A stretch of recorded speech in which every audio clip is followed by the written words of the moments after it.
Bonjour, je m'appelle Jean-Baptiste Melin, je suis cosmologue et je travaille à l'Institut de recherche sur les lois fondamentales de l'univers, au sein du département de physique des particules. Alors, on trouve la matière noire à toutes les échelles dans l'univers, depuis les plus petites échelles, l'échelle des galaxies. C'est elle qui fait tourner les étoiles dans les disques des galaxies, à des vitesses qui peuvent être extrêmement rapides. Ça peut être de la centaine de kilomètres par seconde à plusieurs centaines de kilomètres par seconde. Si la matière noire n'était pas là, eh bien, les galaxies au bord du disque en particulier tourneraient beaucoup moins vite et ils iraient à une vitesse de quelques dizaines de kilomètres par seconde. On voit aussi la matière noire aux plus grandes échelles, à l'échelle des amas de galaxies. C'est elle qui fait tourner les galaxies autour du centre des amas.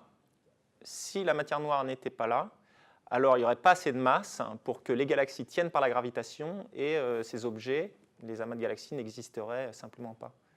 Enfin, on voit aussi la matière noire aux plus grandes échelles, à l'échelle de l'univers en entier. C'est elle qui structure l'univers et qui lui donne cette forme de toile cosmique. Donc elle est non seulement au niveau des nœuds, les amas de galaxies, les nœuds de la toile cosmique, mais aussi dans les filaments, ces filaments qui relient les nœuds de la toile cosmique entre eux. En fait, il existe beaucoup de méthodes pour essayer de mesurer la quantité de matière noire qu'on a dans l'univers. Il y en a trois essentielles.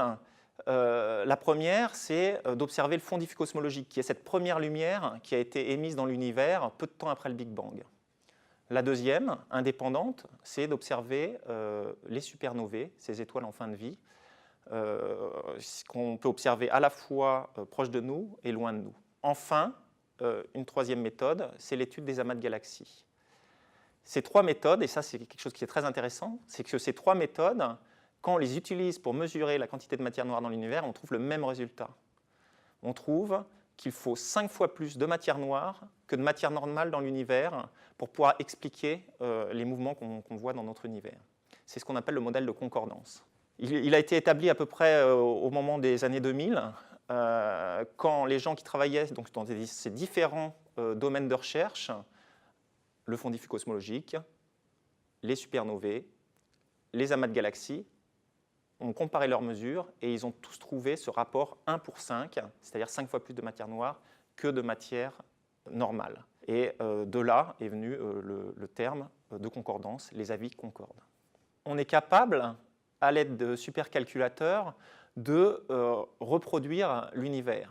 Et pour ça, on prend une grande boîte, on simule une grande boîte dans laquelle on met des particules de matière normale et des particules de matière noire, en respectant la proportion qu'on a observée, bien sûr.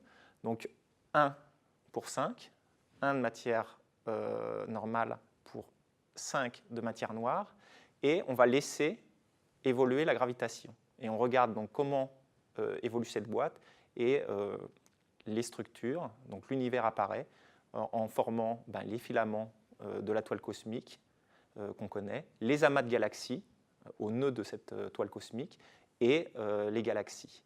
Alors c'est vrai qu'on ne connaît pas toutes les propriétés de la matière noire, donc ce n'est pas forcément évident de savoir comment elle doit interagir avec les particules de matière normale, mais ce qu'on sait, c'est que elle se comporte différemment de la matière normale, qu'elle n'agit que par effet de gravitation sur elle-même et sur la matière normale.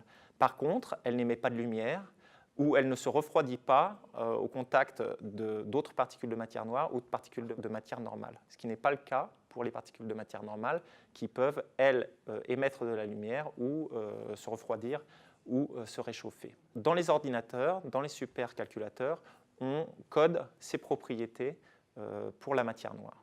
Si on respecte bien les proportions, tout se passe bien, on observe l'univers, on est capable de reconstruire l'univers tel qu'observé. Si par contre, on ne met pas de matière noire, on n'y arrive pas. Ou si on ne respecte pas les proportions, même chose, on ne reconstitue pas l'univers tel que celui qu'on observe.